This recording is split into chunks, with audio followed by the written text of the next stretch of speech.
is do not take photos of a service dog or service dog handler, service dog team without permission. Just don't do it. The odds are, if you're trying to do it inconspicuously and sort of trying to like sneak the photo when you think we're not looking, we're probably looking, we probably saw it, and we're probably not very happy with you. The reasoning for that is many service dog handlers have, especially psychiatric service dog handlers, have problems with like privacy and anxiety and paranoia.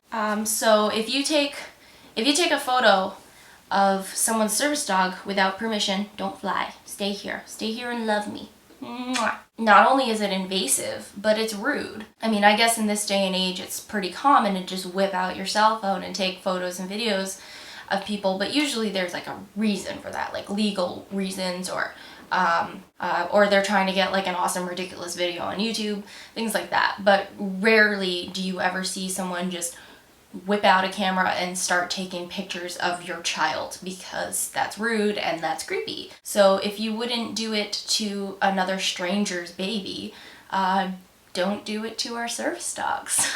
If you would like to take a photo of a service dog team, the odds are that if you ask permission and you are polite about it and not super invasive and pushy, most of us will actually say yes, believe it or not. We really appreciate it when people ask, and some of us will say yes based solely on the fact that you asked permission politely, rather than going behind our back to do it. But for the most part, if you politely ask and go about the right way of doing it, most handlers won't say no. And if they do, it's probably because they have a psychological condition that causes them anxiety, paranoia, and reasons for not being comfortable with having their photo taken, which is completely understandable, and you need to respect their wishes. It's not always just because, hey, I don't want you taking my photo. Sometimes it's like, hey, I don't want you taking my photo because it'll throw me into a panic attack, which will throw me into a seizure and set me back for like 2 weeks. So please respect people's wishes.